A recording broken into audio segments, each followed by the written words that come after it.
Xoş gəlibsiniz.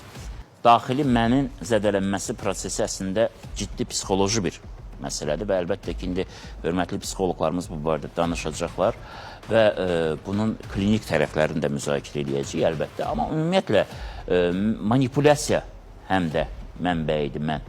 O mənlə manipulyasiya edə bilən adamlar var. Peyman, necə eləyirsiniz o manipulyasiyanı? Mikrofonu götürün, bizə də deyin. Mənə çox maraqlıdır. Biz heç nə eləmirik. Biz heç kəs gedib qapısından çağırmırıq ki, gəlimizə müraciət edin. Çıxılmaz vəziyyətlərdə demək olar ki, elə birinci ekstrasensiya müraciət edin. Nədir çıxılmaz vəziyyət və niyə gəlməlidir ekstrasensiyanla? Maraqlı sualdır.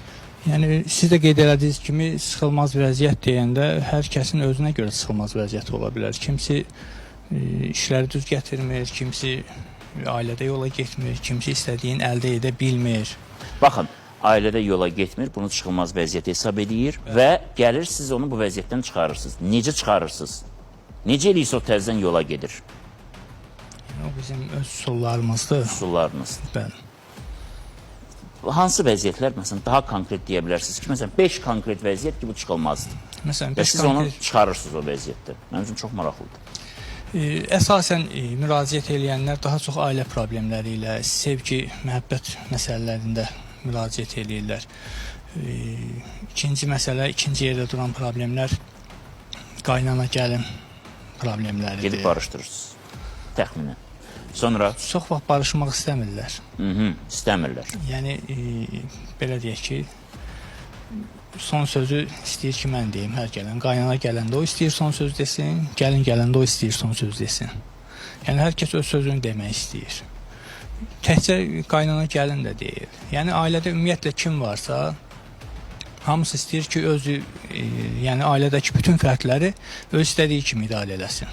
Yəni, öz fikri, necə deyim, doğru bilir. Ona görə də hər cür yola əl atmağa çalışırlar. Hər cür yola əl atmağa çalışırlar deyəndə nəyə nəzərdə tutursunuz? Yəni birinci olaraq, konkret olaraq ekstrasensiya müraciət edirlər. Mən özümə müraciət edən insanlardan götürüb deyirəm bunları. Təbii ki, mən ya ekspert deyiləm ki, başqa sahələrə nə qədər... Yox, təbii, mən sizin özünüzlə bağlı sual verirəm. İnsanlar gəlir, deyir ki, mənim bu problemim var sizə. Açıqca da deyirlər, hə, problemi? Açıqca da deyirlər, bəli. Kimsə olur ki, məsələn, baxırsan ki, yəni elə bir, yəni hətta qadın da deməyim, elə bir kişi gəlir ki, kənardan elə bilirlər ki, yəni kənardan elə bilirlər ki, deyəndə, yəni hər kəsin yanında sözü keçən bir adam olur, ancaq ailəsinin içində sözü keçmir. Yəni adam baxsa kənardan inanmaz da heç ona. Elə adamlar müraciət edirlər. Həqiqətən ah çəkməli vəziyyət. Xeyrət, mən çox dərindən ah çəkdi. Mənim xanım, maraqlı bir məsələ. Biz yenə qayıdacaq bu məsələyə. Ümumiyyətlə, çıxılmaz vəziyyət var, yoxsa yoxdur?